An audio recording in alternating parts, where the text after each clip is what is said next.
unconscious fascinates me because it's so mysterious. It's something that we believe that we don't have access to it, and that's why it's unconscious. And the only way that we can even have an idea of what is unconscious in our own lives is by looking at what's happening in our lives. Are we having difficulties? Are we healthy? Are we sick? And this is an expression of what we can't see. So when we define a disease, we define it by the symptoms. And we try to treat the symptoms.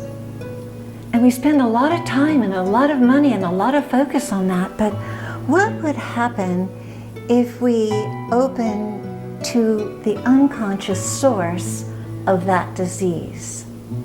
That would support us to be able to really understand and change and bring light to the unconscious.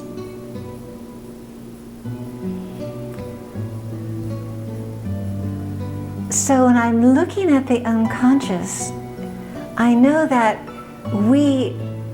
whenever something is so painful that we can't bear it, we put it away.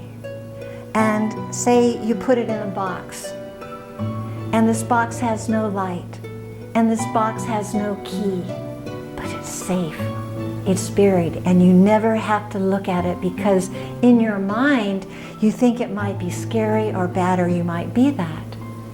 But what would happen if we had the courage of our hearts to be able to look at whatever it was that we were afraid to look at, and to know that everything is conscious, even a negative emotion, even a negative thought.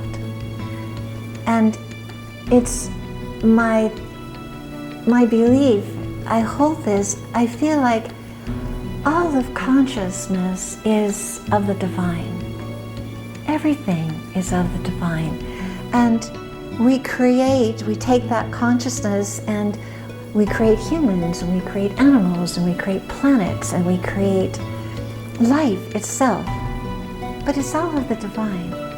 But if it gets out of that pure vibration and frequency, then it looks like something else. It doesn't fit. It doesn't feel good. It has a bad sound. It has a bad smell, right? And therefore, we lock it away. But can you imagine, how does that consciousness feel to be trapped inside your body? How does it feel to be looked at as something negative and horrible and scary? I mean, somehow it's a crazy thought, but my heart doesn't feel that it's so crazy. Because if there's something inside of me that I hold that I'm afraid to look at, how sad is that? That I can't hold my heart and feel and look at it and connect to it and support it to be its true nature of the divine. So somehow we can, if we change our perspective, that we can have the courage to go inside and to face the things that we think are too scary, are too ugly, or if I look at that, I might see something I don't want to see. That's not the truth. Those are thoughts that keep us stuck. Those are thoughts that keep us moving forward in sameness. We may be safe, we may be certain, but we're not happy. But we know we can live with this. It's like one man said, "Don't take away my pain. Who am I without my pain?" You know, it's like we hold on to what we know.